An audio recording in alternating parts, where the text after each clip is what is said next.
नमस्कार मित्रांनो, आज मी तुम्हाला घेऊन चाललो आहे एका अशा पवित्र ठिकाणी जिथे निसर्ग, भक्ती आणि अध्यात्म एकत्र येऊन मनाला शांततेचा दिव्य अनुभव देतात.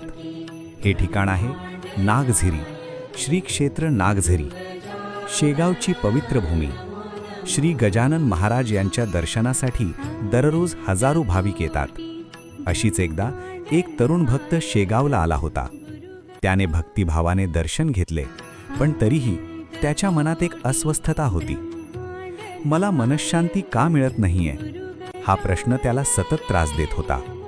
मंदिराबाहेर बसलेल्या एका वृद्ध व्यक्तीने त्याला पाहिले आणि शांतपणे म्हणाले, बाळा, जर खरी शांतता हवी असेल तर नागझिरीला जाऊन ये. तो भक्त निघाला. शेगावपासून काही किलोमीटर अंतरावर नदीच्या काठावर वसलेल्या त्या शांत स्थळी. जसे तो नागझिरी, श्री क्षेत्र नागझिरी येथे पोहोचला, त्याला लगेच जाणवलं, इथे काहीतरी वेगळं आहे. हवेतील गारवा, पक्ष्यांचा मधुर आवाज आणि सगळीकडे पसरलेली दिव्य शांतता. थोडं पुढे गेल्यावर त्याला दिसलं एक अद्भुत कुंड, गोमुखातून सतत वाहणारं स्वच्छ थंड पाणी. त्याने ते पाणी हातात घेतलं, डोळे मिटले आणि त्या क्षणी त्याच्या मनातील सगळा ताण, काळजी जणू वाहून गेली. त्या ठिकाणीच होती संत गोमाजी महाराज यांची पवित्र समाधी. तो भक्त नम्रपणे नतमस्तक झाला, डोळे मिटून प्रार्थना करू लागला. मित्रांनो, इथेच एक अत्यंत गूढ आणि पवित्र नातं आपल्याला जाणवतं. संत गोमाजी महाराज आणि श्री गजानन महाराज यांचं नातं अत्यंत अद्भुत मानलं जातं. नागझरीचे विठ्ठल भक्त गोमाजी महाराज हे गजानन महाराजांना अत्यंत वंदनीय होते. असं सांगितलं जातं की गजानन महाराज पंढरपूरच्या वारीला जात असताना ते आवर्जून नागझिरी येथे थांबत असत आणि गोमाजी महाराजांच्या समाधीचे दर्शन घेत असत.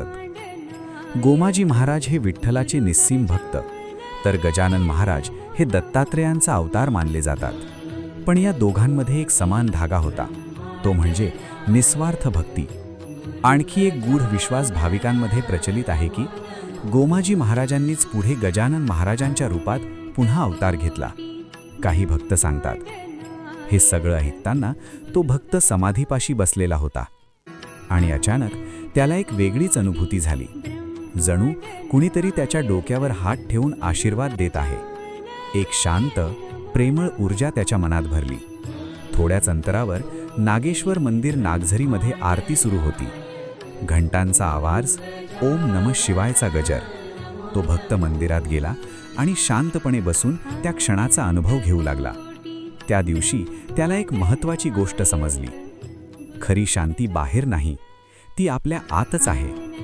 तो पुन्हा शेगावकडे निघाला, पण यावेळी त्याच्या चेहऱ्यावर समाधान होतं, मन पूर्ण शांत झालं होतं. मित्रांनो, नागझिरी हे फक्त एक ठिकाण नाही, ती एक अनुभूती आहे. जर तुम्ही कधी शेगावला गेलात तर या पवित्र शांत स्थळाला नक्की भेट द्या. कदाचित तुम्हालाही तिथे तुमच्या प्रश्नांची उत्तरे सापडतील.